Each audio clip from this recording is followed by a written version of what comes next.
When the word therapy comes to mind nowadays, it doesn't ring the same way as it did 5 or 10 years ago. Now, I remember growing up, I had some pretty bad experiences with therapy, and there is actually a story that I could go into very great detail, but I don't want to make me the center of this video.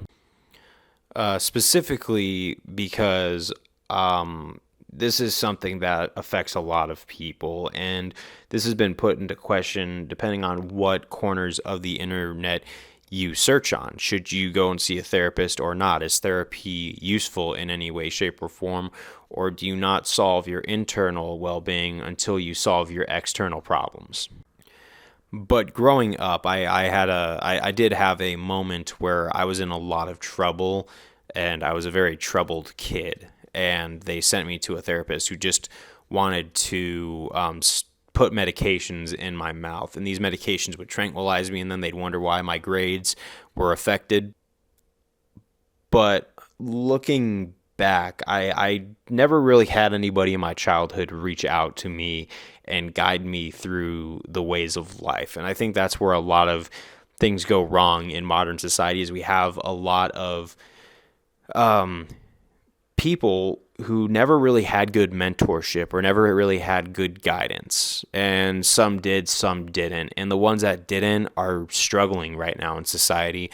So what are they taught by society? That, yeah, no, you need to go see a therapist. And I'm not going to say everything about therapy is bad. I think venting your problems to get it off your chest is actually beneficial towards your mental health, because you let something build up and build up and build up, it's going to come out in a nasty way. But sometimes numbing yourself with medication is never the problem. And sometimes some medications are necessary because, there's depression, and then there's people who just have depressive disorders too. And whatever, chemical imbalance you may have in your brain, because I do believe that there are some mental disorders that people suffer through. But I've also read about people having bad side effects through life because of big pharma pharmaceuticals and medications messing with their brain. Sorry for the tongue twist. And I'm not a fan of medication a whole lot of the time. It's a temporary fix, and it just band-aids it. And looking back when I went to therapy as a kid, and just speaking from my own personal experience, a lot of my problems were external: getting picked on, being overweight, not having any goals or authentic passions besides video games. And I forgive my mom and dad, but at the time, I just was not objectively well raised. I was always a iPad kid or a Nintendo 64 kid, as a lot of people would put it. So I never really had much life experience, and I never had really good roadmaps on how to deal with my situation. So I had to do trial and error myself. But things got better after like 5 or some years of me taking these medications, where I stopped taking the medications and just started going out and prodding on different ways of my life, because I dropped acting, and then I went into trades like welding and carpentry, and then I went to coding camp, and then all these other things, and had authentic passions that stemmed from looking at different areas of life. And it was actually a therapist that got me into that, because he had said to me that I don't think you're doing it right. I think that I need to do this job the right way, and that's by being honest with you and say you need to go around and look for things.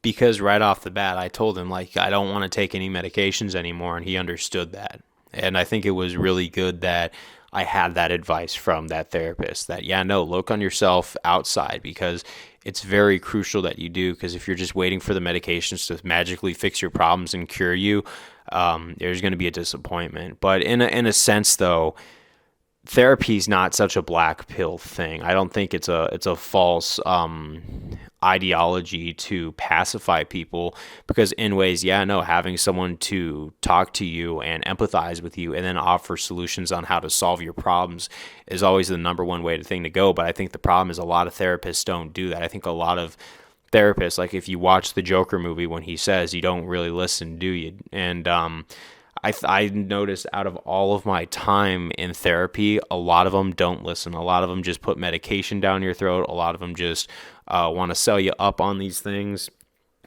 And a lot of therapists are really just there to collect a check. And I've actually seen some therapists actually quit when things in my life got worse because it wasn't going to be an easy job. And I noticed that there are a lot of therapists that cut corners because therapy is a job. Being a psychologist is a profession, and anybody who takes a profession is only human, and some people are more determined than others.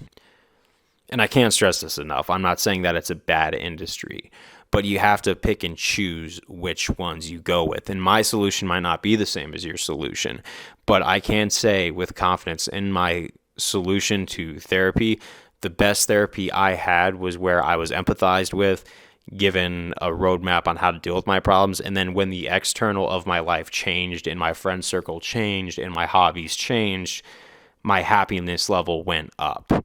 And I just hope that that's what you take from this video.